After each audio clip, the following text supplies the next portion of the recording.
இந்த தமிழ் நாட்டுக்காகவும் தமிழ் மக்களுக்காகவும் எப்பவுமே நாங்கள் துணை நிற்போம். ரொம்ப நல்லது, ரொம்ப நல்லது. டேய், இந்த நாடு மோசமான காரணமே தமிழ் மன்னர்கள் தான்டா. டேய், ஏன்டா இளவு கூட்டுற, நீ எங்களுக்கு சப்போர்ட் பண்றங்கிறனால தான்டா நாங்க உங்க கூட வந்து நில்லோம். தமிழ் தான் எங்கள் உயிர் மூச்சு. டப்பி சாச்சிட்டு கிளம்புறோம்.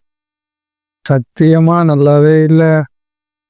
இது மனசாட்சியை தொட்டு சொல்லு, இது உண்மையிலே சேரன் அகாடமியோட வீடியோ மாதிரியே இருக்கா?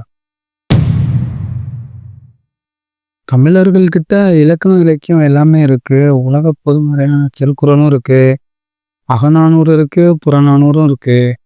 எக்கச்சக்க நூல்கள் அவங்ககிட்ட இருக்கு. இப்போ நாம ஏதாவது பண்ணி ஆகணுங்க பண்றது. இப்போ பாருங்க, இந்த நூல்கள் எல்லாமே பழமைவாதத்தை தான் கற்பிக்கு, அடுத்தவங்களுக்கு பழமைவாதத்தை தான் சொல்லி கொடுக்கு. ஸோ மூட நம்பிக்கை தான் அதிகமாக வளர்ந்து நிற்கி.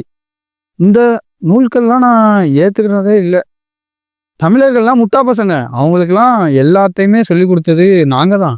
எங்கள் ஆள் எப்படி பேச்சில் பிச்சு உதறாப்புலையா? ஆமாம், நீ யாரு? தமிழன் தான். அட விளங்காத பயில, சத்தியமாக உனக்கு புரியலையா அவங்க யாரை திட்டுறாங்க அப்படின்னு? நம்மளை தாண்டா திட்டுறாங்க.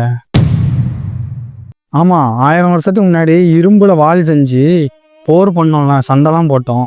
எங்களுக்கு அறிவே கிடையாது. இல்லை இல்லை, கடலில் கப்பல் கட்டி அடுத்த நாடுகளுக்கு கடலில் பயணித்து அடுத்த நாடுகளுக்கு போன எங்களுக்கு அறிவுங்கிறதே கிடையாது. ஆமாம், உலகத்துக்கே விவசாயம் சொல்லி கொடுத்த எங்கள் தமிழினத்துக்கு அறிவே கிடையாது. உலகத்துக்கு சண்டை போட கற்றுக் கொடுத்த அந்த போர்க்கலைகளை கற்றுக் கொடுத்த எங்களுக்கு அறிவே கிடையாது. போதி தர்மன் ஒருத்தன் சைனாவுக்கு போய் அந்த நாடுகளுக்கு குல்ஃபு மாதிரி அடிமுறை மாதிரி ஃபைட்டை பேசிக்காக அந்த பேஸான ஃபைட்டை கற்றுக் கொடுத்த அந்த போதி தர்மனுக்கு அந்த தமிழனுக்கு அறிவு கிடையாது. எல்லாமே நீங்கள் தான் சொல்லி கொடுத்தீங்க. ஆமாம், கடலில் ஆழ்கடலுக்கு போய் முத்து குளித்து அந்த முத்தை எடுத்துகிட்டு வந்து அதை மாலையாக கழுத்தில் போட்டுக்கிட்ட தமிழர்களுக்கு அறிவு கிடையாது. ஆமாம் ஆமாம், 1000 வருஷத்துக்கு முன்னாடியே தண்ணியை அணை கட்டி தடுத்து நிறுத்தி அதை விவசாயத்துக்கு பயன்படுத்தின எங்களுக்கு அறிவே கிடையாது. இல்லை, 2000 டன் கணக்கில் எடை கொண்ட அந்த கல்லை ஒரு கோயில்களுக்கு மேலே நிறுத்தின ஒரு தமிழனுக்கு அறிவே கிடையாது. ஆமாம், எல்லாமே நீங்கள் தான் சொல்லி கொடுத்தீங்க. அவங்களுக்கு பெருசாக எதுவுமே தெரியாது. அது மட்டும் இல்லை, பாண்டியர்கள் தண்ணீரை கரெக்டாக வாட்டர் மேனேஜ்மெண்ட் பண்ணி அதை ஆறாக வெட்டி குளமாக வெட்டி ஏரியா வெட்டி அதை விவசாயம் பண்ண அந்த பாண்டியர்களான தமிழர்களுக்கும் அறிவுங்கிறதே கிடையாது. அப்போவுமே புலிக்கொடி,